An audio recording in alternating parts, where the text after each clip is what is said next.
Saludos, buenas noches. ¿Qué tal? ¿Cómo están? Pablo Iglesias, secretario general de Podemos. Buenas noches. Muy buenas noches, Sergio. ¿Qué tal? ¿Cómo está? Muy contento de estar aquí. ¿Te acuerdas? La última vez de 2013 me dijiste nos veremos pronto. Bueno, un año. Pasar... Entonces, la diferencia. Ha costado, ¿eh? Ha costado que venga aquí. Me vas a permitir que dé las gracias a los trabajadores de esta casa, porque si no es por su presión no estoy aquí. Por eso es un honor, ¿sabes que sí? Por eso es un honor para mí llevar este lazo, ¿sabes por qué? este lazo naranja y ver que también lo llevan algunos de los cámaras. Pablo, que sí, estás aquí por los trabajadores de Televisión Española, porque yo soy trabajador de la Televisión Española. Y yo te lo agradezco. Por lo mismo, casi siempre. No, lo dijiste hace poco. Bueno, yo pretendo preguntarte cosas nuevas, o por lo menos preguntarte cosas que nos ayuden a saber cosas nuevas de Pablo Iglesias y de Podemos. Por ejemplo, Pablo Iglesias, Podemos ha presentado ante los ciudadanos con un buen envoltorio, con un envoltorio bonito que los ciudadanos han comprado, con una buena imagen, con una buena presencia, con una manera de comunicar distinta, con un tiempo nuevo. La pregunta es si debajo de ese envoltorio, ese lazo bonito, ese papel de regalo precioso, ¿dentro hay premio, Pablo? El problema no es que haya premio o no, el problema es lo que han hecho en nuestro país. Ojalá fuera tan sencillo como decir son unos chicos que comunican bien, que hablan bien, que representan aire fresco frente a todo lo viejo. El problema es el saqueo que se ha producido en nuestro país y la desesperanza que se estaba produciendo entre mucha gente.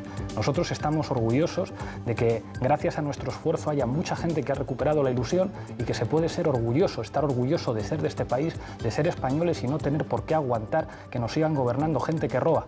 Que estamos hartos, la gente está harta. Sí, Podemos puede ser un instrumento para convertir todo ese enfado de la gente en ilusión, en ganas de abrir puertas y ventanas, seremos útiles, va más allá de envoltorios. De todo ese envoltorio hay premios, dentro hay contenido, hay propuestas, hay ideas nuevas para ese tiempo nuevo. Claro que sí, fíjate que no trabajamos en otra cosa. Hay algunos que presentaban programas electorales en los que decían, como Zapatero, que iban a conseguir el pleno empleo, o como el Partido Popular, que decía que iba a hacer 3,5 millones de puestos de trabajo. Nosotros estamos trabajando con los mejores economistas, con los mejores especialistas para hacer un programa de gobierno pragmático, realista, para hacer este país un poco mejor y más decente. Pues vamos a analizar a fondo ese borrador, porque no es todavía... Aquí lo tengo. Nos ha tenido usted toda la semana apoyando el proyecto económico para la gente, un proyecto económico que han hecho Vicens Navarro y Juan Torres López y dicen, aclaran en las primeras páginas, que a propuesta de Podemos. Lo visitaremos, lo analizaremos enseguida. Le voy a presentar a nuestros compañeros de viaje esta noche, que son los habituales de los viernes. Graciano Palmo, buenas noches. ¿Qué tal, señor director? ¿Cómo está? Bien, aquí dispuesto que aúllen los audímetros. Bueno. Vamos a romper hoy todos los... Bueno, vamos a intentar hacer una entrevista a la altura de las circunstancias. Graciano, ¿algún saludo? Sí, pues rápido. Carlos A. Toledo, de Los Ángeles, California. Enrique González Macho, presidente de la Academia de Cine, y Guillermo Toro. Bueno, Antonio Papel, buenas noches. Buenas noches. Yo no sé si usted quiere hacer uso hoy de ese derecho que tiene aquí siempre, pero que nunca utiliza, que es el de saludar. Sigo sin utilizarlo. Nos ve mucha gente, me lo dicen, pero yo no soy quien para citarles aquí. Muy bien. Alfonso Rojo, buenas noches. Muy buenas noches. ¿Y usted cómo está? Yo muy bien. No voy a parafrasear para comerme, dilo. A Julio César, pero bueno, casi. ¿Quieres saludar? Sí, quiero saludar una vez porque por primera vez, y en eso yo tenía dudas, esto que nos decía siempre Graciano, me escriben de Connecticut, de Brisbane y cosas de estas, y hoy es cierto, yo he recibido hace un rato de Dallas una chica que se llama Pilar, su nombre en mi español, el apellido yo creo que es de origen francés, Maïs Gras, compuesto, que dice que ve siempre la tertulia de los viernes. Y entonces le dije, pues te voy a saludar, le he dicho, bueno, por el correo electrónico, cuando arranque al filo de las 10:30. Julio César Herrero, ¿cómo estás? Enorme, estoy enorme, para comerme, estupendo. ¿Quieres saludar? Sí, fíjate tú. Venga. Y además, verás, lo tengo apuntado porque si no se me olvida. María Luisa Morales, esta es una periodista cubana, exiliada en Miami. Daniel Gil, de Montevideo. Ernesto Lenz, de Uruguay. Y María Teresa León, desde Florida, y después Dina, desde Arizona. Todo esto llegó el otro día por email, con lo de la cosa de la página web. Y también de Salvador de Bahía, de Suiza, pero no he podido apuntar todos los nombres. Pero, en fin, a esos por lo menos sí. Bueno, ya tenemos la mesa puesta. Nuestro invitado, Pablo Iglesias, a los tertulianos, a los que ya os adelanto que me vais a dejar un ratito a más con Pablo. Antes vamos a repasar las preguntas que nos hemos planteado para ustedes y volvemos. Sumario. A nuestro invitado de hoy, el secretario general de Podemos, le preguntaremos por la formación del partido, por su programa económico y por su posición respecto a los temas que marcan la actualidad. ¿Con quién pactaría Podemos tras las elecciones autonómicas y las generales? No olvidaremos las polémicas surgidas en torno a su persona y sobre el número 2 de Podemos, Íñigo Errejón. ¿Qué piensa Pablo Iglesias de estos casos? ¿Qué ha respondido el Gobierno a la propuesta registrada por Pedro Sánchez para crear una subcomisión que estudie una reforma de la Constitución? ¿Qué le pide la vicepresidenta del Gobierno, Soraya Sáenz de Santamaría, al secretario general del PSOE para sentarse a hablar?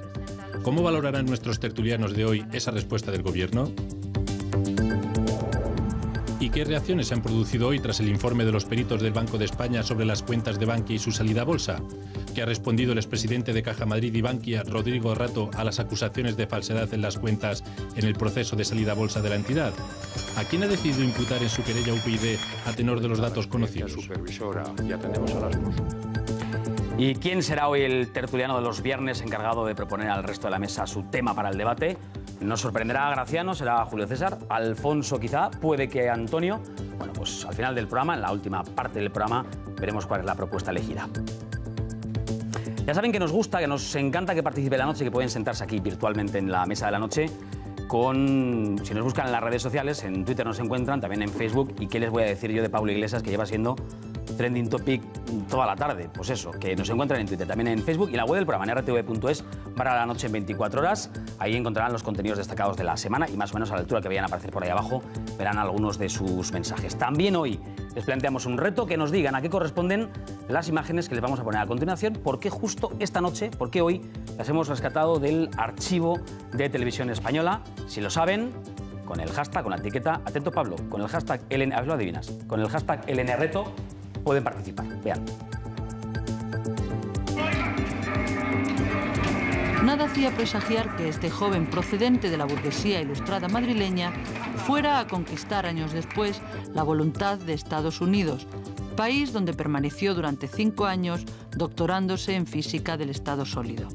Una carrera que siempre añora, pero que quedó atrás para ceder paso a una irreprimible vocación política.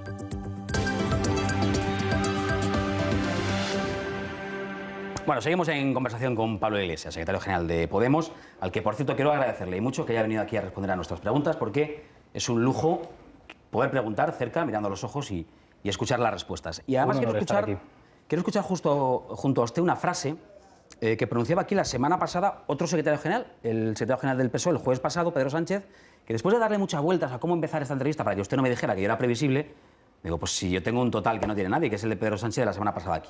Lo escuchamos juntos y me dice qué le parece. Mira. Con Podemos me pasa un poco como con el Partido Popular. Yo al señor Rajoy le critico y mucho el fraude electoral de haber prometido rebajar los impuestos y en cuanto llegó al gobierno subir los impuestos. Podemos se presentó a las elecciones europeas con un programa electoral del cual ahora mismo reniegan. Hay fraude electoral en Podemos, como decía Pedro Sánchez. ¿Por qué han cambiado ya aspectos fundamentales de su programa, de las europeas ahora? Primero, con respecto a Pedro Sánchez, creo que quien tiene problemas para aclararse es él. Primero le encantaba la reforma del artículo 135 de la Constitución, después parecía que ya no le gustaba tanto y después se volvió a corregir a sí mismo. El señor Pedro Sánchez dijo a los diputados europeos de su partido que votaran en contra del señor Juncker y, sin embargo, negociaron los comisarios europeos con Juncker y con los populares. El señor Pedro Sánchez no aceptó que sus diputados firmaran la moción de censura que nosotros les propusimos hacer cuando se descubrió el escándalo de los paraísos fiscales. Quien tiene confusiones, quien dice un día que va a gobernar con el Partido Popular, al día siguiente dice que no y al otro día no sabemos lo que va a decir, es el señor Pedro Sánchez. Nosotros presentamos un programa para las elecciones europeas, de una formación política nueva. Presentar un programa para unas elecciones generales en España, en el que además, según dicen algunas encuestas, podemos ganar, es una tarea que implica una responsabilidad muchísimo mayor. Si alguien piensa que nosotros no íbamos a ser responsables, no íbamos a revisar muchas cosas, no íbamos a contar con los mejores especialistas, no íbamos a llamar a dos de los mejores economistas de este país, como Vicente Navarro y como Juan Torres, para que nos ayudaran a plantear un documento que vamos a discutir con los empresarios y con la sociedad civil, es que no nos conocen. ¿Pero si ahora son responsables, Pablo, significa que fueron irresponsables al presentar las medidas que presentaron en las europeas? En ningún caso. No es lo mismo hacer un programa para unas elecciones europeas, teniendo en cuenta además lo que significa el Parlamento Europeo, que un programa para unas elecciones generales. Nosotros y cualquier formación política. ¿O acaso las formaciones políticas presentan en las elecciones municipales? No, pero en cuestiones tan básicas como en qué hacer con la deuda, con la renta básica o con la edad de jubilación, esto no puede cambiar de mayo del año 2013 al mayo del año siguiente o al enero de 2015. No cambia, se concreta, que esa es la diferencia. Nosotros estamos trabajando en concretar un programa y estamos concretando muchísimas cosas. Es más, cuando les preguntamos a estos señores cómo podemos concretar esto, nos dicen cómo sacar el dinero. Y traigo los datitos para explicar cómo sacamos el dinero. ¿Te lo cuento? Pues mira, vamos a hacer una cosa. Sí, me lo vas a contar, pero antes, por centrar donde tenemos justamente el debate en todo este programa, en todo este tocho que creo que son 68 páginas, 68 páginas de programa de proyecto económico para la gente de Podemos. Bueno, pues nos hemos centrado en 3 aspectos, en la gestión de la deuda, en la renta básica y en la edad de jubilación, que es lo que yo le decía. Y quiero comparar, quiero que veamos esos cambios a los que me refiero para que en casa nos entiendan. Vamos a ver un cuadro en el que para las europeas, vamos a verlo enseguida, un cuadro, ahí lo ven, un cuadro en el que para las europeas, ustedes decían que iban a hacer una auditoría ciudadana para delimitar las partes ilegítimas y declarar su impago, proponían una reestructuración del resto de la deuda y derogar el artículo 135, y en su borrador, en este que han presentado ahora, sin embargo, hablan de una reestructuración lo más ordenada posible y establecer las condiciones para llevarla a cabo. Eso sobre el primer punto. El segundo, vamos a ver enseguida la comparativa. Sobre la renta básica, para las europeas consideraban que era literalmente un derecho establecer una renta básica para todos los ciudadanos, solo por el hecho de serlo, y con un valor que permitirá nivel de vida digno. Es verdad que se habló en su día de 500 o de 600 euros, pero no concretaron. Un valor para un nivel de vida digno. En el borrador de ahora hablan de planes de urgencia para lograr ingresos mínimos de subsistencia a familias y personas en exclusión o en grave precariedad laboral. Enseguida hablamos de eso. Y el tercer punto, en el que hemos visto que hay una diferente opinión en las europeas y ahora, es sobre la jubilación. Sobre la jornada laboral, en ambos casos, plantean, si no me equivoco, las 35 horas semanales. Hay más diferencias en cuanto a la jubilación, que pasa de los 60 en el programa europeo a los 65 años. Aunque eso sí, añaden que flexible según el tipo de trabajo, es algo que añaden en su borrador económico. Y hace un gesto ostensible, Pablo, que no han visto en casa. ¿Qué quiere decir con ese gesto, Pablo? Que estamos concretando. Yo no veo contradicción, veo concreción y responsabilidad de Estado. Que a nadie se le olvide que el Partido Socialista habló de pleno empleo, que a nadie se le olvide que el Partido Popular habló de crear 3,5 millones de parados. Este país no se merece populistas, y me encanta utilizar esta palabra, que dicen que vamos a llegar a la tierra de jauja, que se pueden crear 3,5 millones de puestos de trabajo en un añito o en 2, o que dicen que va a haber pleno empleo. Precisamente porque nosotros somos responsables, concretamos. Y yo no veo la contradicción. ¿Qué es una reestructuración ordenada de la deuda? ¿Qué es una reestructuración ordenada de la deuda? Pues es una cosa que se ha hecho 600 veces en los últimos 100 años. Una de las más importantes se produjo en el año 1952 en Alemania. ¿Y sabéis lo que supuso? Que el 50% de la deuda alemana fue condonada por los países europeos. El 50%, ¿por qué? Porque era bueno para todos permitir que Alemania se desarrollara económicamente. El país que bombardeó Guernica, el país que invadió Grecia, el resto de países europeos tuvieron la generosidad de decir: los alemanes tienen derecho a mejorar su nivel de vida y la reestructuración ordenada de la deuda en un momento como este es correcta. Nosotros ahora decimos a los alemanes y al resto de europeos: la situación de España, la situación de Portugal, la situación de Grecia es insostenible. Desde que gobiernan el Partido Socialista y el Partido Popular, en la crisis en la que estamos, la deuda ha aumentado. En 2015 vamos a tenerla en un 100%. Pablo, ¿qué es una reestructuración ordenada de la deuda? ¿Es una quita de la deuda? ¿Es no pagar una parte de la deuda? Una reestructuración ordenada supone hacer un estudio, que eso es una auditoría, y que nosotros defendemos que claro que va a ser ciudadana. ¿Qué quiere decir que sea ciudadana? Que va a ser transparente. Vamos a ver todos los elementos de esa deuda y vamos a hacer una cosa que hasta el Financial Times está diciendo, que esto ha sorprendido a mucha gente, que venga el Financial Times a decir: el único partido responsable en España es Podemos, porque esa deuda es inviable. Y cuando una deuda es inviable hay que sentar a los acreedores y hay que llegar a un acuerdo. Y hay que decir: señores, si seguimos pagando este tipo de interés, si seguimos pagando esta deuda, estamos en un país en el que cada vez va a haber más pobres, personas en riesgo de exclusión, gente que incluso con un contrato laboral está en una situación de pobreza. Hay que decir: miren ustedes, vamos a ordenar esto, vamos a reestructurarlo, estas partes se pueden pagar, estas partes no se pueden pagar. Una reestructuración ordenada de la deuda y una auditoría pública transparente de la Financial deuda Times. es no pagar o intentar negociar con los acreedores, no pagar una parte de la deuda. No. O sea, puedes insistir en el argumentario. Es una medida de responsabilidad. Pablo, que no es argumentario, que te intento entender. Intento entender lo que nos cuentas. Intento ponerme en la piel de alguien que nos está viendo desde su casa y quiere entender eso ¿Qué Pablo dice? Yo no tiro de argumentarios, son mis preguntas. Para que lo entienda alguien en su casa, es muy sencillo, muy sencillo. El comportamiento de los sectores financieros han provocado la crisis que tenemos ahora, no que la gente viva por encima de sus posibilidades. Resulta que el Banco Central Europeo está prestando a los bancos españoles ¿a cuánto interés?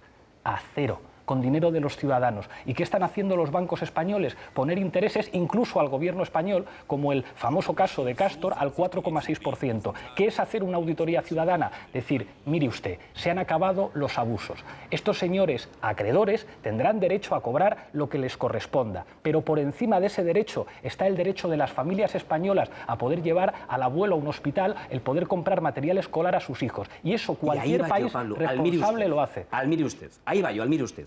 Es lo que quiero saber, cómo se materializa, porque lea un artículo por aquí de un economista, además al que yo le tengo especial cariño por muchas entrevistas que he realizado con él, Santiago Niño Becerra, que hace poco publicaba un artículo que decía, oigan ustedes, el programa presentado por Podemos lo suscribiríamos todos, es estupendo, es maravilloso y es muy bonito, pero no se puede llevar a cabo. Yo lo que quiero preguntarle es, ¿cómo vamos a llevar a cabo esto? ¿Cómo llevaría Pablo Iglesias esto a cabo? ¿Se sienta con un que no se puede llevar a cabo y le diría... Me vas a permitir que te explique lo que no se puede llevar a cabo, que es lo que ya conocemos, que es lo que ha pasado entre 2007 y 2014. Hay 217.000 empresas menos que en 2007.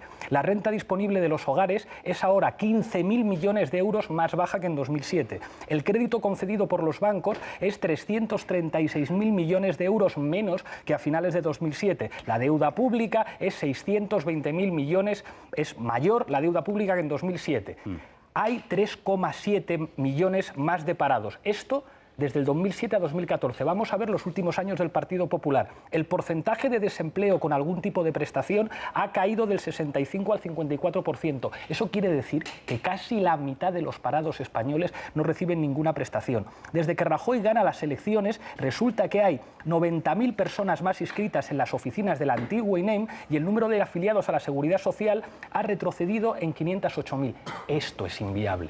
Esto es lo que no se puede. Eso lo que ha hecho el Partido Socialista... Le voy a decir. Escucha, no hay es un muchos problema. expertos que dicen que ustedes son muy buenos diagnosticando. Sergio, es que hay que distinguir. Si no te hago preguntas es imposible. Me haces todas las preguntas, pero no es que a mí no me guste. Cuando das datos, yo no hablo de lo que me gusta y lo que no me gusta. Estoy hablando de la situación de este país. No es que no me guste, es que no funciona. Y en democracia, cuando algo no funciona, se puede hacer otra cosa. ¿Y a ti no te parece curioso que cuando nosotros hablamos de reestructuración de la deuda, venga el Financial Times y diga, son los únicos responsables en España, son los únicos que están diciendo lo único que se puede hacer? Los economistas que han estado asesorando al PP y al Partido Socialista en los últimos años, yo creo que humildemente deberían decir, nos hemos equivocado, se pueden hacer las cosas de otra manera.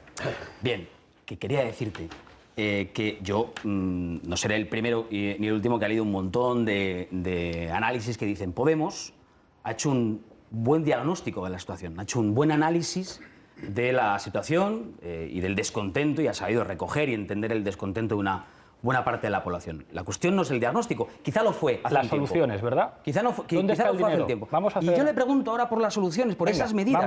Vamos por las medidas. ¿De dónde se saca el dinero? Esa es la gran pregunta a Podemos. ¿De dónde vais a sacar el dinero para hacer todo esto? Venga, vamos con eso. Simplemente con situarnos en el nivel de recaudación medio de la zona euro, 92.000 millones de euros más.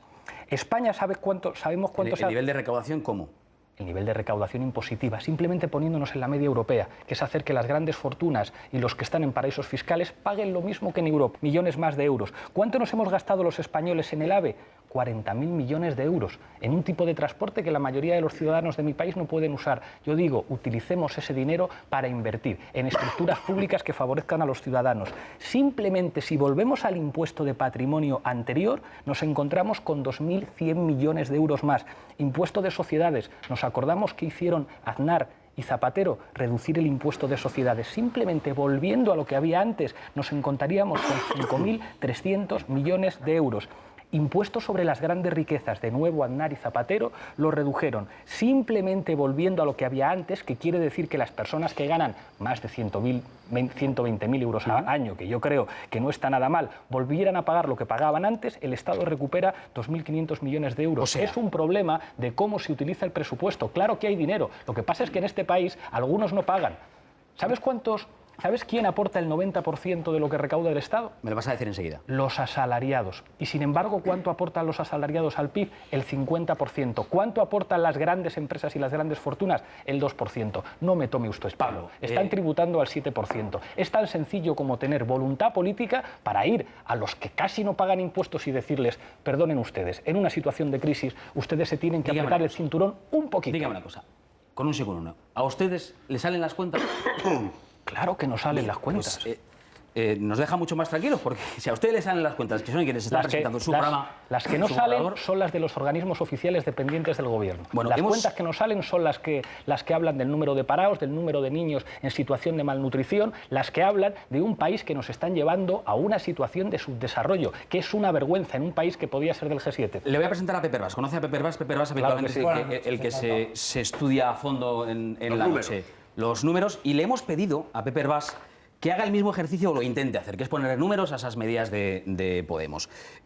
Pepe, con todas las dificultades que tiene o que ha tenido la tarea, ha intentado hacer algo, que es poner algunos números a algunas de las medidas que conocemos.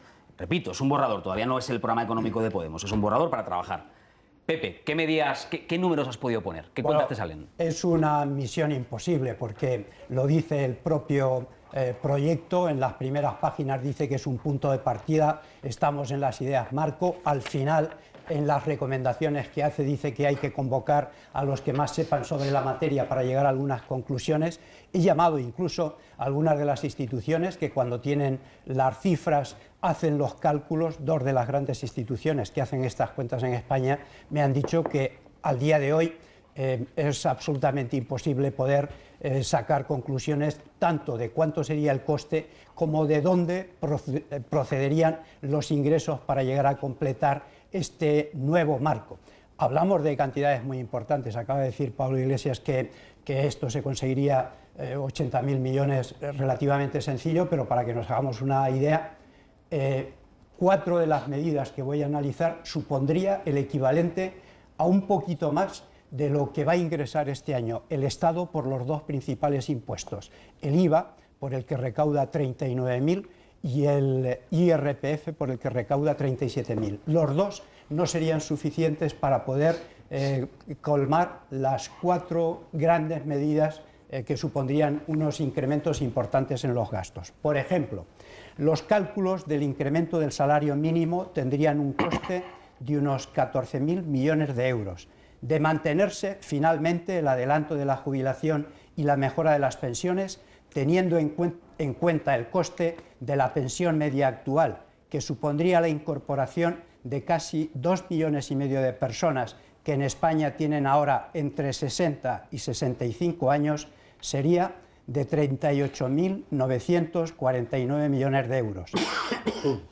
Aplicar la renta básica para trabajadores que ahora no tienen prestación, teniendo en cuenta que de los parados tiene alguna prestación 2,5 millones de personas, sumarían 25.757 millones de euros. Finalmente, la limitación a 35 horas laborables y conceder el permiso por nacimiento también a los padres hasta las 6 semanas sumarían 1.000 millones adicionales.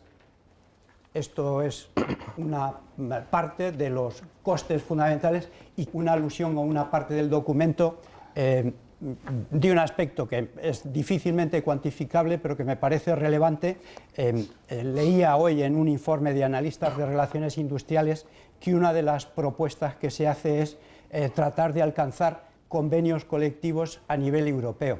En el caso de España, el convenio colectivo afecta, una vez que lo firman los sindicatos, se benefician todos los trabajadores, es lo que los laboristas llaman erga omnes.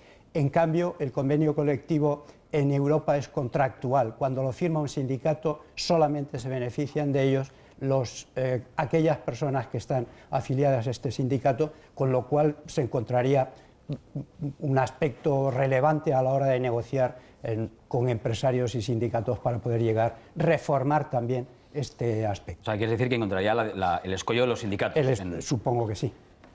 Pues esas son las cuentas que le han salido a Pepe Herbás, que nos han salido a nosotros. Es estupendo venir con número porque claro que cuadra. Si simplemente nivelando la recaudación que se hace aquí a la media europea, que yo creo que aquí que se recauden impuestos igual que en el resto de Europa no es pedir la luna, es pedir una cosa razonable. Tenemos 92.000 millones de euros, pues los 14.000 del salario mínimo cuadran, los 38.900 de la jubilación cuadran y los 25.000 de la renta básica también. Y podemos seguir jugando a los números. Las 35 horas es una... No lo decía por jugar. Claro, pero es como si los números cuadran. Si cuando venimos con números las cosas cuadran de maravilla, que eso es lo bueno de preparar... Es lo, claro, pero de repente... Depende de la calculadora. Bueno, de momento es lo que nos dicen. Graciano, simplemente no te toca. Si hacemos una... Pablo, en todo si caso, hacemos una ¿jugamos toda la carta entonces del aumento positivo? No solo, muchas más cosas, pero hombre, eso yo creo... No, lo digo porque tú dices, me salen las cuentas porque voy a recaudar 80.000 millones más. Solo con eso, esa es la carta. 92.000 millones 92.000. más. Solo con eso, solamente con ponernos en la media europea en los niveles de recaudación, no haciendo que sigan pagando los de abajo, que es que en este país solamente pagan impuestos los asalariados, la pequeña y la mediana empresa, haciendo que paguen impuestos los de arriba. Simplemente con eso, 35 horas. Esto nos hemos inspirado en unos señores franceses, Lionel Jospin, cuando en Francia todavía existían socialistas de verdad. Hasta hace poco había algunos en el gobierno del señor Hollande, pero parece que les han echado del gobierno. Bueno. En un momento de recesión aplican las 35 horas y ¿qué es lo que consiguen? Aumentar la productividad, pero sí es lo que están diciendo todos los economistas razonables. Las políticas de austeridad que están marcando la línea de trabajo en Europa solamente han servido para que los tres grandes problemas que tenemos en Europa del Sur, 1, desigualdad, 2, paro, 3, deuda, crezcan. Hay más deuda, hay más paro y hay más desigualdad. Nosotros simplemente decimos, hombre, en democracia si una cosa no funciona, la podremos cambiar por otra cosa distinta. Hacer lo que se ha hecho en otros países, que no es pedir la luna, que no es que las cosas cambien de la noche a la mañana, pero es tener un país más decente, que estamos en un país en el que los niveles de pobreza son escandalosos, en el que alguien puede firmar un contrato y ser pobre al tiempo que los de arriba aumentan los beneficios. El nivel de tributación de las empresas del IBEX 35, que tienen sociedades en paraísos fiscales, es en la práctica del 7%, cuando tenían que pagar un 27% más según la ley. Es que es decirle bueno, ya a los sabemos, que están arriba hemos aprendido, y yo personalmente he aprendido que ustedes recaudarían 90.000 millones más, y por lo tanto 92.000 millones más, y por lo tanto de ahí sacarían el dinero necesario para algunas de las medidas que ha analizado Pepe. Respóndame muy brevemente, que vamos a fatal el tiempo, claro. y no hemos presentado a los analistas, y tengo que preguntarle yo todavía algunas cosas. Lo de la renta mínima, 500-600 euros, ¿lo puede cuantificar ya o todavía no? Lo que estamos planteando ahora es que en 4 años tenemos que intentar llegar a ese objetivo, pero es muy difícil, porque cuando llegas a gobernar no puedes hacer la primera semana todas las reformas, pero claro que una renta básica es un objetivo de gobierno a largo plazo. ¿En qué hemos cambiado? Porque claro que nosotros nos hemos hecho mayores, no nos ha quedado más remedio en muy poquito tiempo. Es que todas las medidas que nosotros vamos a proponer en nuestro programa electoral las vamos a cumplir, y si no nos vamos, no como hacen otros. ¿Eso qué quiere decir? ¿Que nosotros podemos aplicar la renta básica la semana después de entrar en el gobierno? Por desgracia, no. Y me duele tener que reconocerlo y hay que decir la verdad. Vamos a trabajar para hacer las innovaciones en el aparato productivo de nuestro país para escapar de una economía del ladrillo y la especulación. Ya han cuantificado en 500 o 600, porque si se acercan a 420, se parecerá mucho la renta mínima de inserción que ya existe. Contesto, en función de las necesidades. Es lo mismo establecer una renta para una persona que tiene hijos a su cargo, personas a su cargo, que vive en una gran ciudad, que para una persona que tiene características distintas. Habrá que establecer niveles en función de las necesidades de la gente. Y una más, en este sentido, sobre el programa económico. Una más. ¿Y renta máxima? ¿Han pensado en una renta máxima? Que era... Hay que estudiarlo. Lo hemos dicho muchas veces. 20 veces el salario mínimo interprofesional. Ese referéndum que se hizo en Suiza nos parece un punto de partida para estudiar muy interesante. Y que salió que no. Salió que no en Suiza. Yo no sé si en España a lo mejor aquí salía... En Suiza se celebró, pero salió que no. ¿Por qué hay que estudiar eso? Porque uno de los problemas de ineficiencia económica de los países, y esto lo reconoce todo el mundo, es la desigualdad. Entonces, a veces decirle a alguien que gana mucho, que tiene que ganar un poquito menos, porque eso es bueno para el conjunto del país, que a veces hay que ser patriotas y decir, para que el país vaya bien, los de arriba tienen que apretarse un poquito el cinturón. Eso puede ser positivo y es una medida que queremos discutir. Y yo estoy convencido que hay muchos empresarios en este país que son conscientes de que el mejor ambiente para hacer negocios es un ambiente de prosperidad, que en un país pobre, en un país en el que hay gente que no tiene dinero para gastar, el problema que tenemos en este país es un problema de consumo, La solución pasa por aumentar la capacidad de consumo. Alguien que tenga un bar y que nos está viendo no tiene problemas por los salarios que tiene que pagar. Tiene problemas porque nadie va al bar a tomarse un café o tomarse una cerveza porque no tiene dinero. Y esto es una cosa que sabemos desde Luego, los renta años máxima 30. todavía no saben. Nos someterán a estudio y a debate y veremos. Hay que hablarlo, claro que sí. Venga, cambiamos, pasamos ya del... Estaríamos horas hablando del programa o del borrador económico, pero tengo que hacerle preguntas. ¿Han estado ustedes ante las 2 semanas más difíciles de relación con los medios? Hombre, si nos quejáramos de estas 2 semanas es que no estamos preparados para gobernar. Se lo pregunto por difícil está por llegar. Este año va a ser, Sergio, es decir, todas las semanas nos vamos a encontrar con ataques a Podemos, lo cual revela que lo estamos haciendo muy bien y que algunos están muy nerviosos. Bueno, es una interpretación. Lo que le quiero preguntar es por el caso de Íñigo Errejón. Vamos a hablar de... Porque Podemos ha presentado y ha epatado, ha ilusionado a una parte del electorado con el discurso de la ejemplaridad. Hay que ser ejemplar, o sea, uno tiene que ser honrado y además parecerlo. Y ante la más mínima sospecha de la falta de honradez, fuera, mano de hierro. Esto lo han dicho ustedes. Y además han dicho muchas veces que hay que ser implacable con la corrupción, que hay que ser transparente y que hay que ser rápido. Rápido. Y con el caso de Íñigo Errejón vimos que durante unos días no les gustaron los medios, no aparecieron por los medios, que les costó aparecer por los medios, con la facilidad que tienen otras veces, ¿a quién les costó?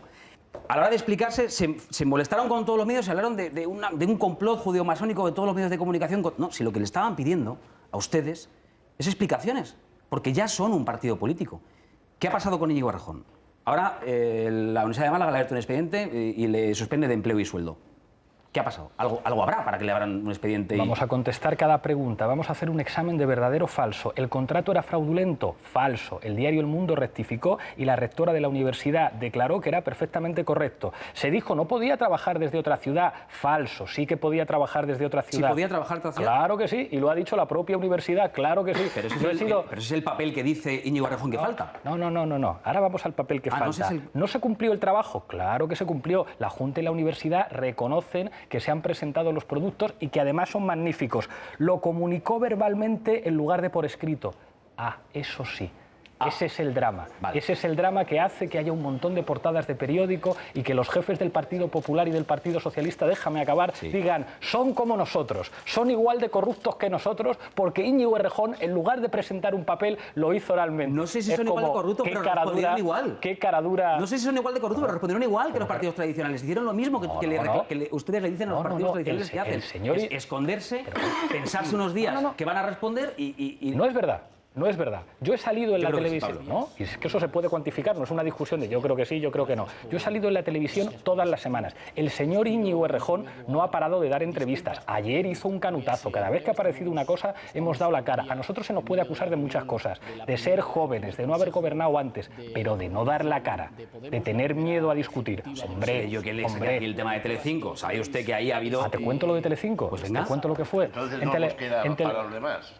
Yo lo cuento como pregunta, lo cuento para que lo sepa todo el mundo. Proponemos a Telecinco, además, una fórmula que en términos de audiencia hubiera funcionado y les encantó. Les decimos, vamos los 5 de la dirección de Podemos a contestar todos a todo lo que queráis, a todos los tertulianos que queráis. Y nos dicen, por favor, venid, ¿qué queréis? ¿Cuántos coches os mandamos? Encantados por lo que imagínate que iba a suponer de audiencia que estuvieran Íñigo Errejón, Pablo Iglesias, Juan Carlos Monedero, con una tribunita así y todos los tertulianos de este país dándoles duro. Estaban encantados. Nos dijeron, venga, sí, a las 2 horas nos llaman por teléfono y nos dicen, no va a poder ser. Vale. No va a poder ser. Venga, una más. Yo ya abro la mesa. Seguimos, yo sigo con el cuestionario de verdadero o falso. Se dijo que era una beca, pues no, era un contrato. Un contrato de investigación, sí. Sí, comunicó su deseo... Tenía que trabajar X horas a la semana en la Universidad de Málaga y ahí está el quid de la cuestión. En sí él tenía que estar presencialmente allí o no y si podía compatibilizarlo o no con el trabajo de Podemos. Yo soy profesor de universidad. Cuando yo me llevo los exámenes de mis alumnos a casa o un fin de semana, ¿estoy trabajando o no estoy trabajando? Pregunto. Pues yo cuando preparo la entrevista de Pablo Iglesias en mi casa estoy trabajando, pero a mí las horas no me las fichan hasta que no llego a Torre España. Sí, pero en el caso de la investigación en la universidad y el trabajo de los investigadores no se mide por las horas, se mide por los resultados. Claro que no, a mí tampoco me miden por las horas. Claro, si tú me encargas a mí escribir un libro, no mides el trabajo porque esté un montón de horas haciendo que escribo en un papel, lo mides cuando te presento las 500 páginas del libro. Pues eso pasa cuando a un señor se le contrata como investigador y presenta en plazo los productos. Pone que tiene que trabajar en la Universidad de Málaga, ¿o no lo ponía eso? Y lo que ha dicho la Universidad de Málaga es que no había ningún problema. Lo que ha dicho es que le faltaba un papel para solicitarla, un papel. Y entonces, porque a un señor le falta presentar un papel como este, resulta... Déjame acabar, es que esto es tremendo. Es decir, resulta que a un señor le falta un papel, interviene la presidenta de la Junta de Andalucía, intervienen miembros del gobierno de este país, con toda la presión política, que yo no he visto tanta presión política de a por ellos, a por los de Podemos, con toda esa presión política, al final es que le falta un papel. Pues si solo tienen eso, creo que les vamos a ganar las elecciones. En un papel puede poner que yo tengo 7 millones de euros en Suiza, y si no entrego el papel, fíjate la que lío. Ya, pero en este caso el papel... pero no compares, ¿eh? En este caso el papel es una solicitud que se hace oralmente que no se hace por escrito. Venga, vamos, hombre. Una más. En estos días, el diario El Economista recogía las acusaciones del empresario Enrique Riobó, dueño del Canal 33, que dice que el pago de 1.500 euros al mes en B y otros 500 euros con factura se justificaba por la realización del programa La Tuerca, aunque en realidad respondía al abono de una comisión por la intermediación del líder de Podemos con Irán para que emitiera en el Canal 33. Y yo le pregunto, ¿ha cobrado o pagado con dinero negro Pablo Iglesias o la Asociación Cultural sin ánimo de lucro con mano izquierda por la emisión de La Tuerca o la mediación con Irán? ¿Sí o no? Una palabra de 2 letras, no. Y ahora digo, si estos mismos, porque es que el libro es para leerlo, que nos han acusado de ser de la ETA, de haber estado financiados por Venezuela en la campaña electoral, de querer comprar una televisión con el dinero de no sé quién que después se muere, entonces después no hay dinero, de que Irán nos paga 3.000 euros al día o a la semana, y al final tienen un recibí de 1.500 euros que, como todo el mundo sabe, en el dinero negro, si lo paga con dinero negro, pone un recibí y lo da con la firma. Yo digo, si tienes todo eso y toda esa documentación, ¿por qué en lugar de ir a los platós de televisión y en lugar de escribir un libro, coño, no vas a un tribunal, lo presentas y que les persigan? De todas las barbaridades que se han dicho de Podemos, que no me las estoy inventando, que somos de la ETA, que si nos financiaban países latinoamericanos, que si hemos envenenado a la duquesa de Alba, ¿por qué nadie va con esa documentación? Es que es lo que les faltaba. ¿Por qué no van con toda esa documentación? ¿Por qué no van a un tribunal de justicia? ¿Por qué? Yo pregunto, ¿cómo es posible que tengan todas... Graciano, ahora se causa el mismo. Claro. Ahora vamos. Claro. Quiero subrayar, no, Pablo Iglesias ni pagó ni cobró en B, no. Me has preguntado y te he respondido, creo que nadie te ha respondido de manera tan clara. Te he dicho 2 letras, una N y una O. No. Y quien nos acuse de algo, seguramente le van a abrir muchas tertulias. Claro que le van a abrir las tertulias los obispos, pero hombre, que vaya a los tribunales, que vaya con el recibí a los tribunales. Venga, ahora sí, vamos fatal de tiempo, pero bueno, creo que ha merecido la pena un ratito de charla con Pablo Iglesias. Son las 11:12, las 10:12 en Canarias. Gracias, Paloma, por ti empiezo. Recuerdo las normas. Una pregunta, si puede ser breve, sin reflexión. Sí, y por favor, que no sea pregunta racistas. Explícate el cuento también tú, director. Hombre, pero es que soy el director, Graciano. Lo que vamos. Vamos a ver.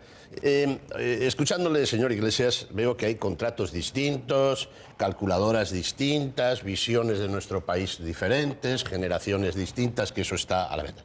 Yo quiero entrar en los principios políticos, ya que se ha hablado ya de las cuentas que ha explicado maravillosamente nuestro experto Hervás.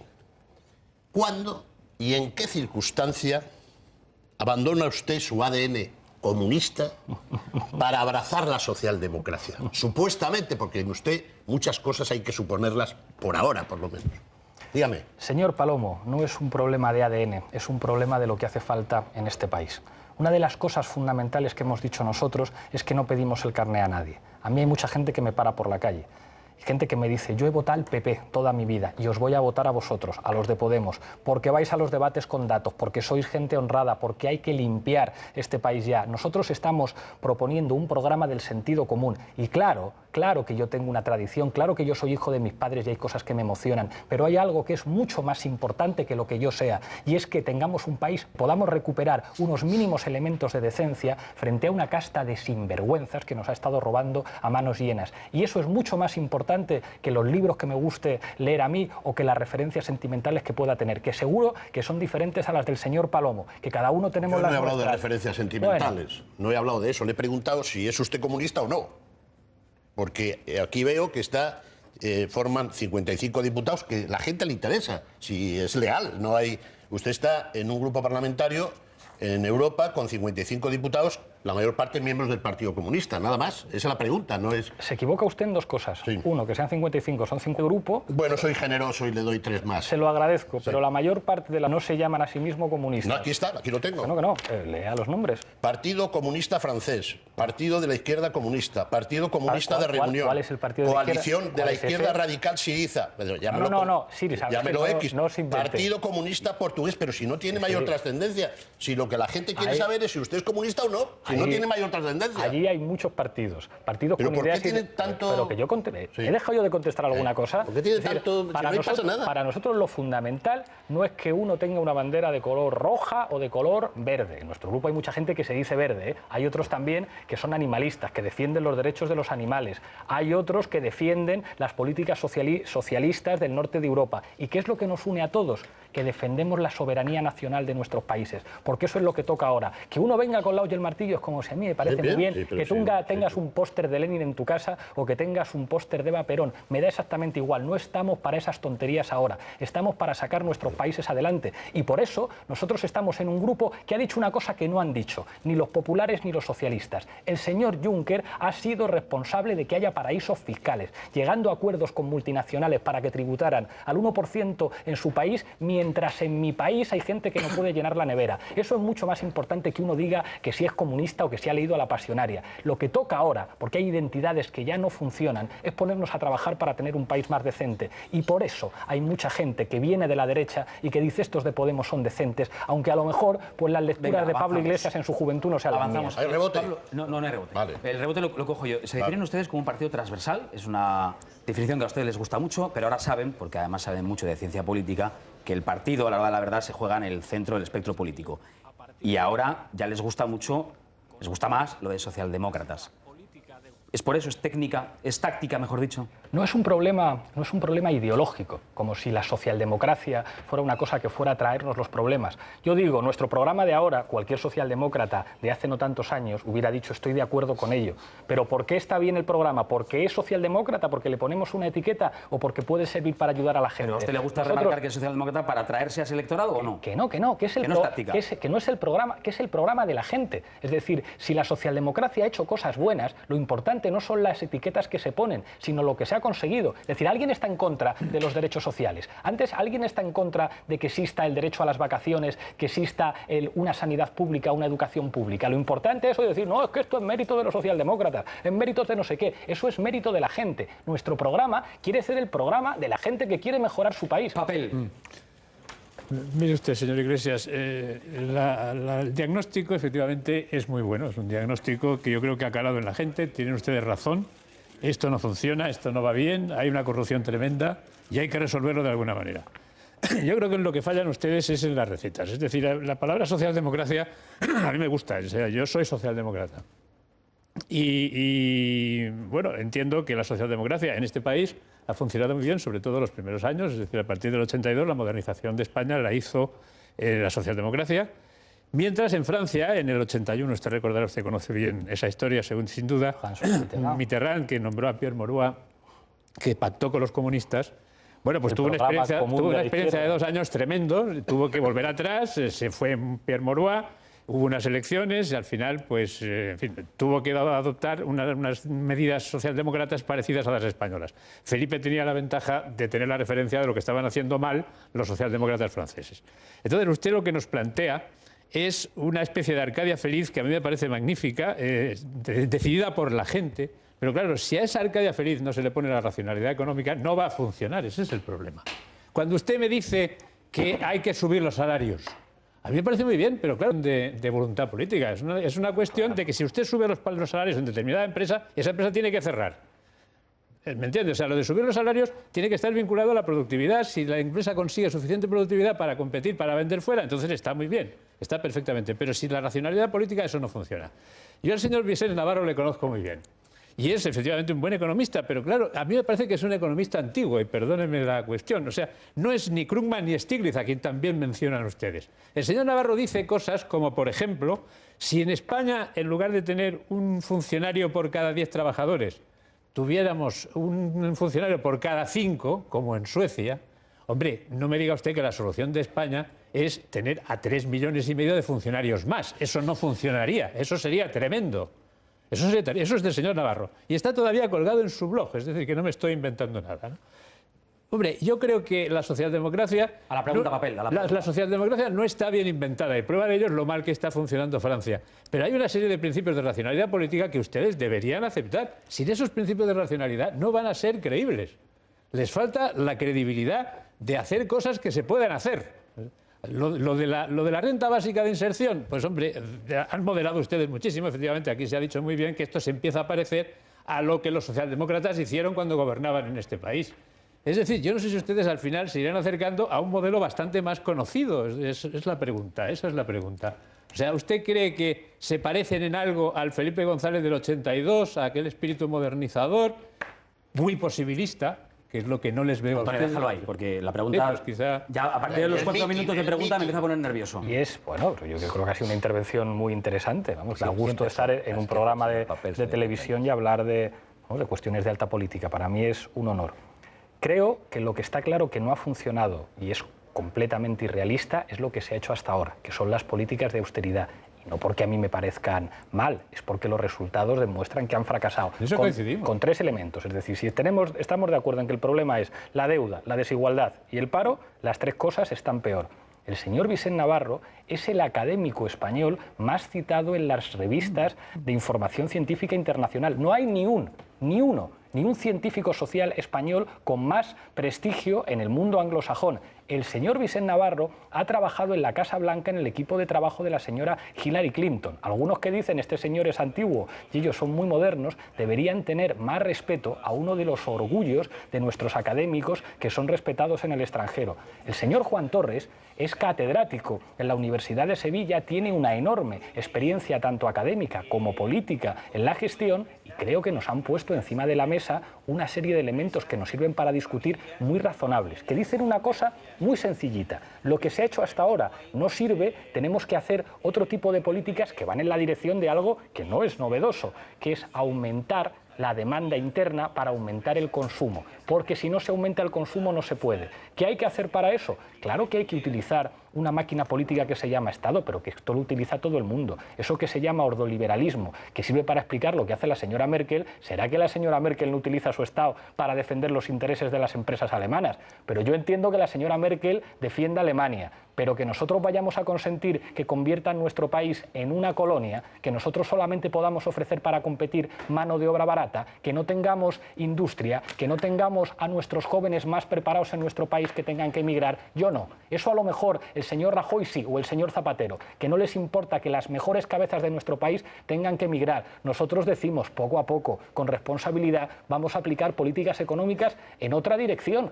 Y creo que después de los fracasos de quien ha gobernado hasta ahora, por no hablar de la vergüenza de la corrupción, creo que al menos se tendría que tomar en consideración la posibilidad de hacer las cosas de otra manera. Venga, que se nos ha ido el tiempo. Os pido brevedad. Pues yo muy breve. Generosidad en la pregunta y en la respuesta. Bueno, yo no he pensado hablar de Vicent Navarro, leyendo el artículo que escribe en Le Monde Diplomatique, que habrás leído tú en octubre, frase textual. El sistema socialista de producción mostró claramente su superioridad. Textual. Yo no quiero entrar en ese tema, tampoco voy a entrar en el tema, bueno, es dudoso. Yo que he vivido la caída del muro, trabajé en la Unión Soviética, tengo mis dudas. Yo creo que Vicent Navarro a lo mejor no estuvo en esa época en esos sitios. No voy a entrar en ese tema. Tampoco voy a hablar del papel. Un papel le faltaba a Pujol y era la declaración de Hacienda. Un papel le faltaba a Bárcenas, que era el título de propiedad. Un papel le faltaba a Jaume Matas y era el que le podía permitir construirse un chalet. Lo del papel me recuerda a lo que dijiste del papelito refiriéndote a la Constitución española. También era un papelito. Yo creo que tenéis una afición enorme a eso del papel. Yo voy a otro tema.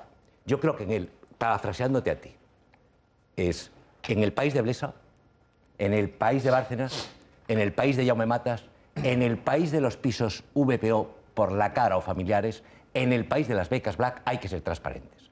Y es evidente, desde hace muchos meses, yo lo hago desde mi web, lo sigo, que este hombre, Enrique Riobó, te acusa de delitos perseguibles de oficio, de cosas enormemente serias. Es decir, no es él quien tiene que ir al juzgado. Tendrías que haber corrido tú hace mucho porque te acusa, entre otras cosas, tú dices, es que en España algunos no pagan. Coño, él te acusa a ti de no pagar el IVA. Entonces supongo que tendrás que haber ido ya al juzgado a ponerle por yo te llamé mangante y me llevaste a los tribunales. Y todavía estamos para dirimirlo. Creo que no va a haber ningún problema, pero lo primero que hiciste fue correr a los tribunales a poner a mi demanda por llamarte mangante. Un tío te acusa de un delito perseguible de oficio todos los días y tú, en Bruselas, dedicado al mejillón, digo yo, a la Gran Place.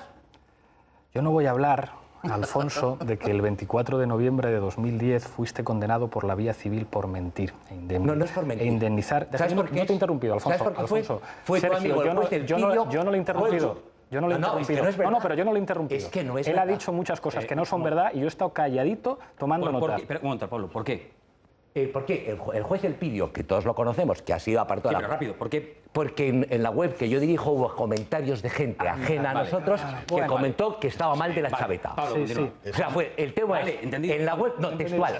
Comentaristas como los que entran en Twitter dicen el juez del Pidio está mal de la chaveta. Y entonces, como esto se considera una ofensa, es el motivo. En primera instancia ganamos y en segunda perdimos. Yo no he interrumpido. Bueno, pues es que la verdad no se puede mentir. 24 de noviembre de 2010, condenado a indemnizar al actor en 18.000 euros. Resulta que también la Federación de Asociaciones de Periodistas de España, pero yo no quiero hablar de esto. Pero no estábamos hablando de tu IVA. Si es de lo que yo no voy a hablar. No estábamos hablando de tu IVA. Si es de lo que yo no voy a hablar. Tú has dicho un montón de cosas de las que pero no voy a hablar. Pero no estamos hablando de tu IVA. Ahora mismo voy a eso. No le dejes que me interrumpa más. Yo no le he interrumpido. Tranquilo, pero tienes que hablar del IVA. De que no pagas el IVA. Alfonso. Claro. ¿Puedo terminar? No voy a hablar de que la Asociación de Periodistas de España, FAPE, afirmó que Alfonso Rojo vulneró varios puntos de su código deontológico al calificar de pardilla a una mujer que había sido víctima de abusos sexuales. No voy a hablar de que FAPE también condenó a Alfonso Rojo por faltar a la verdad, que es mentir. Y ahora vamos ¿Y a... del IVA qué? Es más, ¿Y del IVA que no pagáis? Ahora vamos con el IVA. Tampoco voy a hablar, Sergio, de que es tremendo que en la televisión pública que pagamos todos vengan periodistas condenados por mentir y vengan periodistas denunciados por la Federación de Periodistas. Ahora hablamos de la cuestión del IVA. Pablo, yo insisto, No es tremendo. Alfonso Rojo es un excelente periodista. ¿Qué vas a decir? No, ¿qué voy a decir? Lo que pienso es lo que estés en la mesa. Empezaste la entrevista diciendo ¿Por qué estoy en la mesa? ¿Por qué estoy en la mesa? Porque un trabajador de esta casa, que soy yo, Sergio Martín, te ha invitado. Y además a través de tu WhatsApp, ¿te acuerdas? Y Alfonso Rojo... Sergio, y además di toda la verdad. ¿Y del IVA qué? Toda la verdad. ¿Y del IVA qué? Alfonso es él y yo soy Pablo. Y ahora vamos con el tema del... ¿Y del IVA qué? ¿Hablamos de esto? ¿Y del IVA? Si de Televisión Española... ¿Del IVA qué? Yo digo... ¿Del IVA que no pagáis qué? Algunos no pagan. ¿Tú no pagas el IVA? Alfonso. Otra vez más mentiras. Nosotros hemos presentado junto al comunicado el papel de Hacienda que dice que todas las obligaciones de CNI, de la que yo además no formo parte, pero los compañeros han presentado el papel por la Hacienda Pública Española diciendo todo pagado. Y si tenéis tantos papeles y tantas cosas que publicáis, ir a un tribunal con los papeles. Si tenéis un solo papel... Los hemos sacado siempre. Claro, pero a los tribunales no vais. Yo le pregunté a los tribunales. Mi función es ser periodista. Alfonso, no hay tiempo para más. ¿Y del IVA qué? Alfonso, hace un ratito... Bueno, no, si quieres continuar, continúa. Pablo, yo te pregunté antes... He contestado. ¿Alguna vez has cobrado o pagado en NO? Me has dicho NO. NO. Ha insistido Alfonso. Repite, Pablo. NO. Vale, ya está. Yo, con escuchar la respuesta de Pablo me es suficiente. Julio César Herrero, último en la mesa en pregunta. Venga, vamos a ello. ¿Qué tal? Buenas noches. Buenas noches.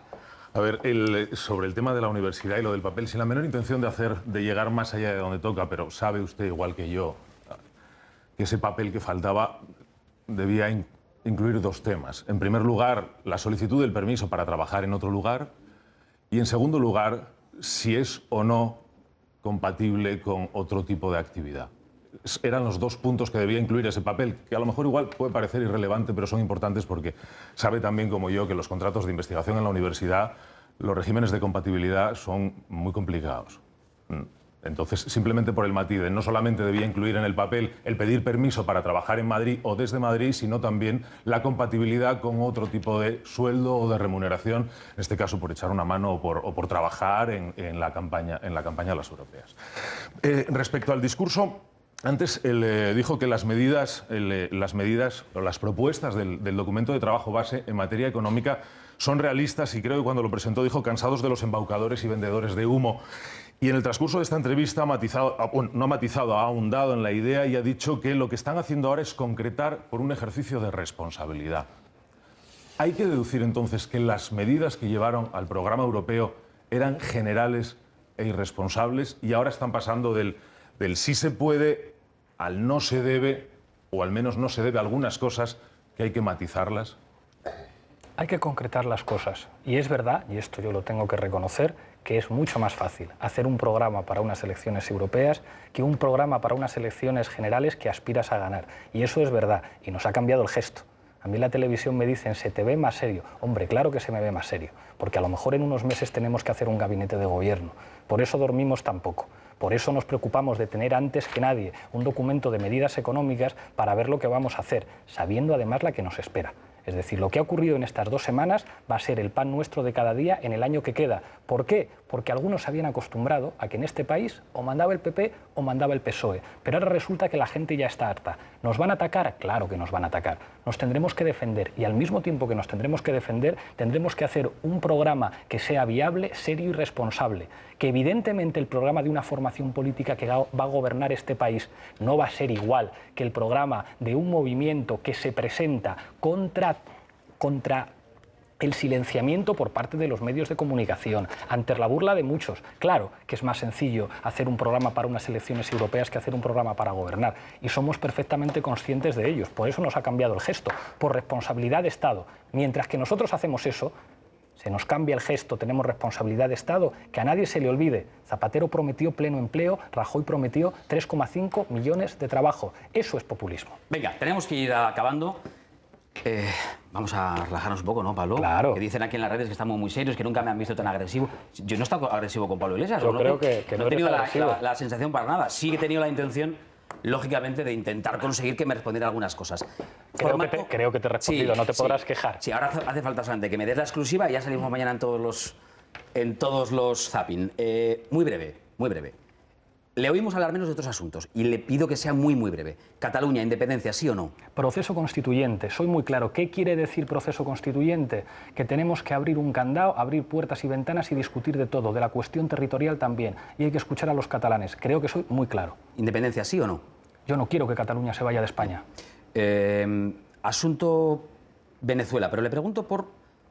El otro día, creo que era el miércoles, que veíamos un informe de Transparencia Internacional que decía que el país con más corrupción o más sensación de corrupción de Latinoamérica era Venezuela. Un informe de Transparencia Internacional. ¿A usted ya le gusta más, por lo que vemos, Finlandia que Venezuela? ¿Por qué? Hombre, para gobernar en España lo que se hace en países que proceden de la periferia del sistema económico mundial no sirve. Y mira que se han hecho avances en muchos. A mí me gusta mucho Ecuador. La corrupción en Venezuela es escandalosa. Ahora... Y cuando gobernaba Carlos Andrés Pérez también, que no es una cosa que tenga que ver con el presente. Pero, hombre, para gobernar en España, claro que me voy a fijar en lo que se hace en Finlandia y en Noruega y no en lo que se hace en América Latina. Ha dicho que la corrupción en Venezuela es escandalosa. Es la primera vez que se lo oigo decir con esa contundencia. Lo he dicho muchísimas veces y es uno de los principales problemas que sus gobiernos han tenido que enfrentar. Y otro que lo digo aquí, la inseguridad. En Venezuela, por quitarte las zapatillas o el teléfono móvil, te pueden sacar una pistola, igual que en Colombia, igual que en otros países de América Latina. Pero eso no es una cosa de ahora, eso es una cosa que ocurría también con Carlos Andrés Pérez y con los gobiernos anteriores de ADECO y COPEI. No es una novedad. Son países que además proceden de estructuras económicas mucho más difíciles que las nuestras. A mí una cosa que me dijo cuando encontré al presidente Correa, me dijo, me dais envidia. Ojalá yo pudiera gobernar en un país con la riqueza y con la preparación de España. Gobernar en un país como Ecuador es mucho más difícil porque tenemos una historia económica distinta. No se puede financiar en los mercados, tiene que financiarse directamente en los bancos. Lo tiene mucho más complicado ahora Ecuador. Y a pesar de las dificultades que han puesto a Ecuador, todos los analistas reconocen que las medidas que tomó el presidente Correa han producido los años de mayor prosperidad. En cualquier caso, América Latina procede de una historia completamente distinta. ¿Qué le gusta más Finlandia ahora que Venezuela o...? No es un problema de ahora o de antes, es lo que se puede hacer en nuestro país. Bueno, venga, una más y ya jugamos a la pregunta encadenada. El asunto de ETA. Hay un vídeo, bueno, claro, uno pone Pablo Iglesias en internet y aparecen miles de vídeos, pasado, presente, del pasado lejano muchísimos. Y hay uno en el que hemos visto a Pablo Iglesias defender la salida de los presos de ETA de las cárceles. Esta semana está usted de enhorabuena, entonces. No es un problema de enhorabuena y que nadie juegue con el dolor de las víctimas para hablar de un tema. No, pero es que... No es mi intención. Es decir, nada de enhorabuena, ¿eh? O sea, nadie tiene por qué... Para quien no sepa por qué es la pregunta esta semana hemos visto a varios terroristas de ETA con muchos crímenes a sus espaldas saliendo de las cárceles, por eso se lo he preguntado.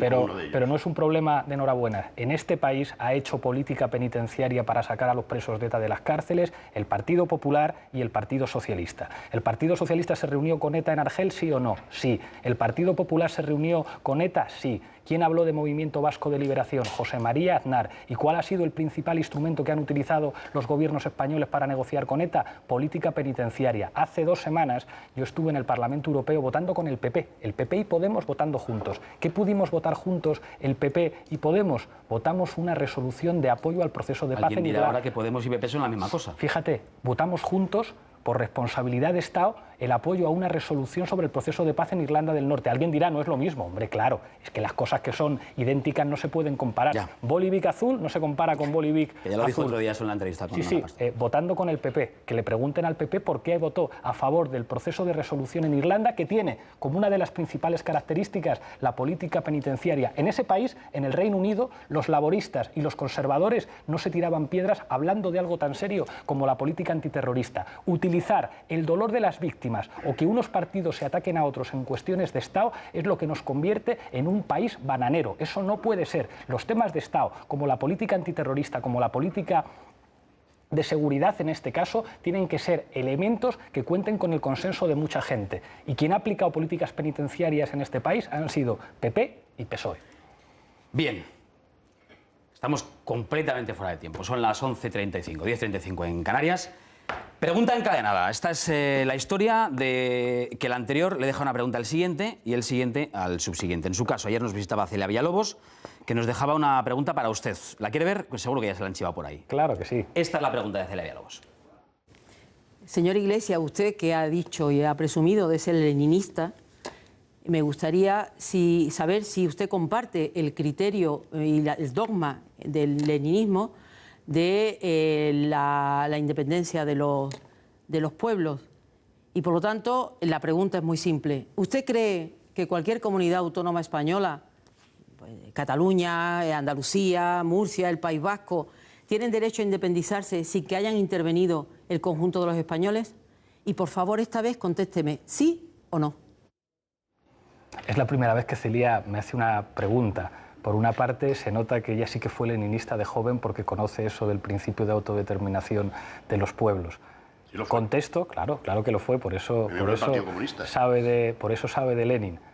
Respondo muy claramente. Proceso constituyente. ¿Qué significa el proceso constituyente? Que discutimos de todo, y discutir de todo es discutir de que hay que democratizar la economía y también de la cuestión territorial. Y eso implica escuchar a los catalanes, a los andaluces, a los vascos, a los gallegos, claro que sí. Aunque ya nos dijo antes que si usted tuviera que votar, no le gustaría votar a favor de la independencia. No. Nuestro siguiente invitado de la noche será el martes que viene el presidente extremeño, José Antonio Monago. ¿Le apetece dejar una pregunta? Sí. Pues esa de ahí es su cámara. Señor Monago, la pregunta que le voy a hacer a lo mejor le sorprende. ¿Cuál es su novela favorita y su película favorita para describir la situación política de España? Anda, pues no sé al señor Monago, pero a mí me ha sorprendido. ¿Ah, que sí? No está mal la pregunta. ¿Por qué? ¿Por qué te ha sorprendido? Pues porque uno hubiera esperado... Últimamente te sorprende todo. Sí, me sorprendo con lo que me sorprendo. ¿Qué le voy a hacer? Vale. O sea, que eso puedes contestar con cualquier cosa. Te dicen el Quijote y el tema. Si el tema dura menos de 30 segundos en la pregunta y la respuesta, vamos, Antonio, venga. Recuerdo y pretendería que fuera divertido para relajar un poco la situación, ¿no? Voy a entroncar con el artículo de Félix de Azúa que seguramente leyó hace 2 o 3 días en El País. Ustedes, que son todos universitarios y además troncan muy bien con la Universidad Española, y viendo que la universidad está como está, o sea, absolutamente corrompida, con un clima oligárquico, un clima de descomposición, ¿por qué no han empezado haciendo la revolución en la universidad para cambiarla, en lugar de meternos a todos en el follón en que nos están metiendo? No me esperaba esa pregunta. ¿Por qué no han empezado a hacer la revolución en la universidad? Nosotros en la universidad no hacíamos revoluciones, nos dedicábamos a estudiar y a trabajar. ¿Pero no les apeteció cambiar las cosas? Claro que nos gustaría que la universidad fuera de otra manera, pero eso se cambia con responsabilidades de gobierno. Y nosotros no estamos haciendo una revolución, estamos haciendo algo mucho más modesto, que la gente se empodere políticamente para tener un país un poquito mejor. Y en la universidad a estudiar, que es lo que toca hacer. Bueno, Pablo Iglesias, secretario general de Podemos. Por cierto, una curiosidad.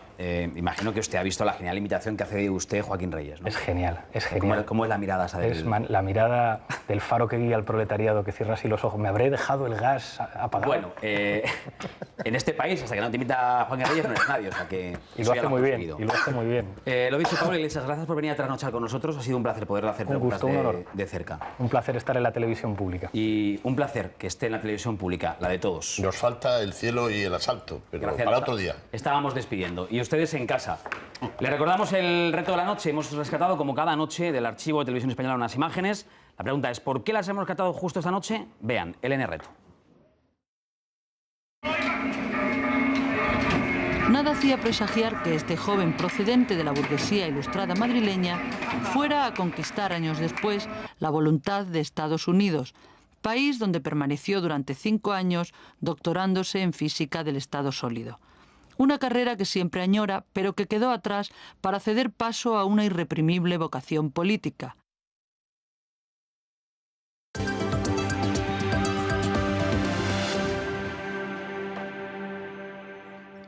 Por cierto, me he olvidado de una cosa. Está por aquí todavía Pablo Iglesias marchándose. Compañeras de amigas y conocidas, Inés, que no me ha dado tiempo ni me he acordado a darle el sobre esta mañana en la 1 Televisión Española, me tiene en este sobre un montón de preguntas para Pablo Iglesias. Pablo está todavía por aquí. Enseguida alguien del equipo le voy a dar las preguntas para que Pablo Iglesias las pueda responder. ¿Que me he olvidado? ¿Que me he olvidado? ¿Qué le vamos a hacer? Bueno, venga, vamos a continuar. Son las 12 menos 20, 11 menos 20 en Canarias. Lógicamente, además de esta entrevista con Pablo Iglesias, pues nos quedan muchos asuntos por resolver. Nos queda una buena parte, bueno, toda la actualidad por intentar interpretar en el tiempo que nos queda, que es poco. Nos vamos a la habitual rueda de prensa posterior al Consejo de Ministros. Allí la vicepresidenta del Gobierno, Soraya Sáez de Santamaría, explicaba la postura del Ejecutivo del Gobierno sobre una posible reforma de la Constitución. Hace un momento oíamos aquí a Pablo Iglesias hablar de un proceso constituyente. Bueno, pues de eso hablamos, de la reforma de la Constitución. Esta es la postura de la vicepresidenta. Si la puerta está completamente cerrada para una reforma de la Constitución, ¿qué requisitos se le pone desde el Gobierno al Partido Socialista, que es la formación que en estos momentos ha abierto esa posibilidad? Hicimos una reforma constitucional en el año 2011, con acuerdo con el Partido Socialista. Pero es que la